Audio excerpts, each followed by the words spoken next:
So sabi ng mga mentors ko, there are 3 H. Ayan yan, makinig kayo mabuti. There are 3 H to master any skill. Can you guess ano tong 3 H na to na kailangan nyo malaman, guys? Diba, bago tayo mag-talk about money, mindset muna. Ano tong 3 H na kailangan natin to master any skill? Okay, let me teach you. Number one, if you want to change your life, kailangan number one, alam mo yung knowledge. That's why nag-attend tayo ng mga seminars na like this one from Sun Life Grepa. Maraming salamat for giving this free seminar. Number one, head knowledge. Sure yan. Kailangan alam natin anong gusto natin gawin at alam natin kung anong gagawin. That's why we go to school, we go to mga online classes, at we have mentors. So head. Number one is head. Can you all type head? Yan, type head. Number two, dapat yung hands. Ayan, hands. Kasi pag wala tayong hands, walang action, head knowledge lang, walang mangyayari. O, agree ba kayo mga classmate? Diba? Kailangan ng hands. Yan, type ng hands. At yung pangatlo, ito yung pinaka-importante sa lahat. What do you think? I go to the chat box. I'm gonna guess. Ano yung pangatlong H? Habit. Okay, tama din yun. Pero what I'm looking for is the heart. Tama si Bemer, tsaka si Trinia, and so many more na nagsabi ng heart.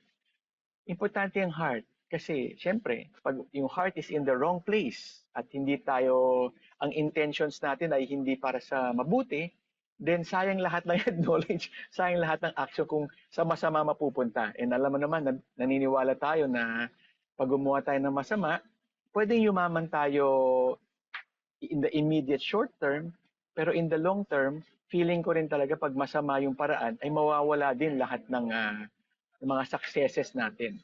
Yan. So dito, sino dito gustong sumakses? Ayan. Type sumakses kung gusto nyo sumakses. Yan. Kung gusto nyo sumakses, di ba? Kailangan step by the step tayo. Pero alam mo, tinatawanan nyo yung girl na yun, pero tama siya. Kung gusto nyo sumakses, siyempre, sumakses ka na, mataas ka na, step by the step. Kailangan tama ang iyong mindset. Yes. Sabi ni Myra Mendoza, sabi ni Betty Montesilio, sumaksis. Yan. So, ito, another mindset na ituturo ko sa inyo guys. Take a picture of this one. Pag meron tayong problema, meron tayong pangarap, meron tayong gustong bilhin, huwag natin sabihin, hindi ko kaya. Ito yung lagi ko narinig sa mga mayaman. Ang tanong natin is, paano ko kakayanin? Don't say, hindi ko kaya. Say, paano ko kakayanin? Ano dapat kong gawin?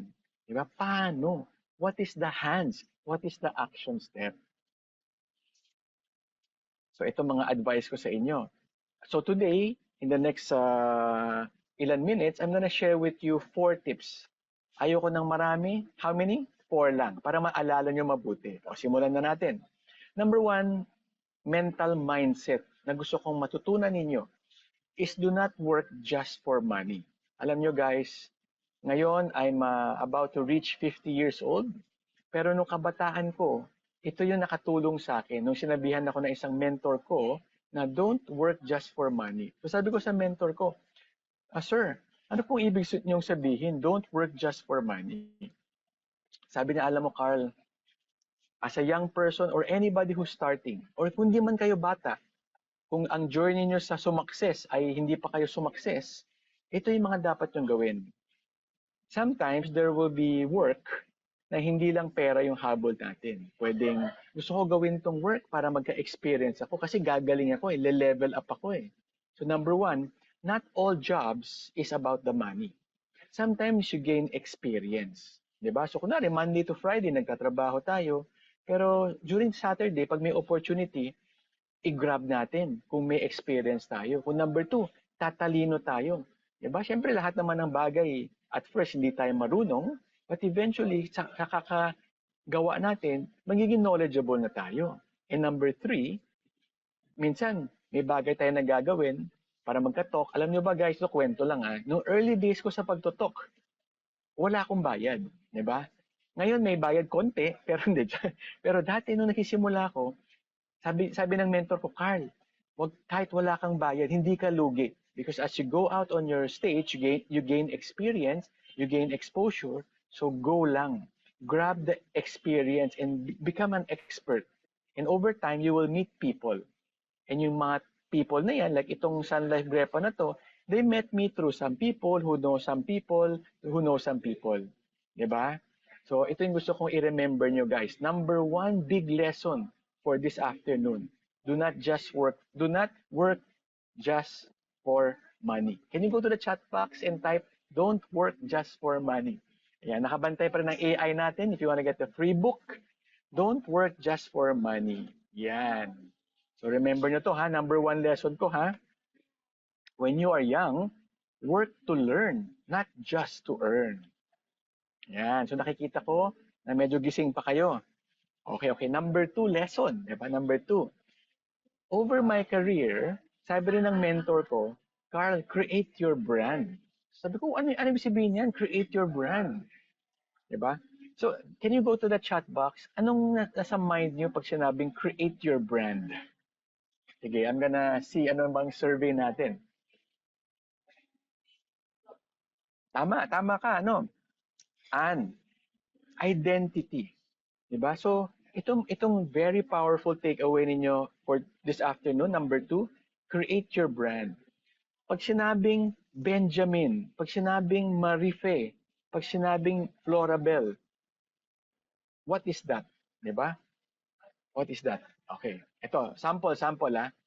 Guys, go to the chat box ha. Pa-contest tayo, pa-contest. Sino mauna? Saan kilala tong guy na to?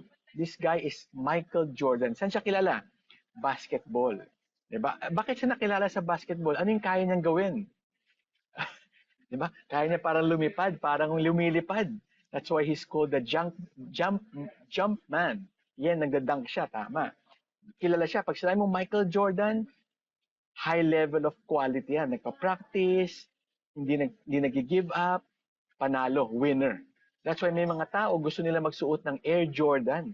At anything na meron na Air Jordan na logo, gusto nila suotin kasi it represent the ano ba sabihin ng GOAT? Ano ba sabihin ng GOAT, guys? The blank of all times, the greatest of all time.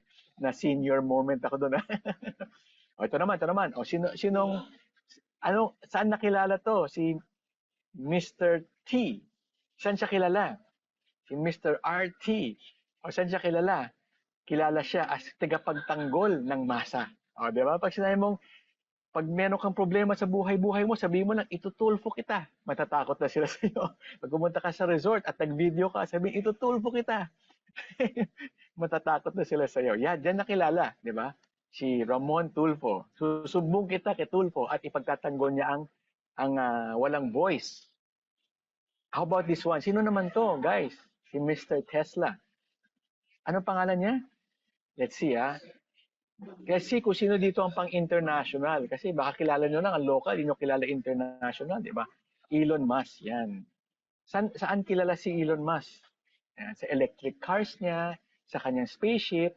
At ngayon, nagtatrabaho pa siya side by side with Donald Trump, di ba? And what is he doing right now? He's doing Doge. There you go, Doge.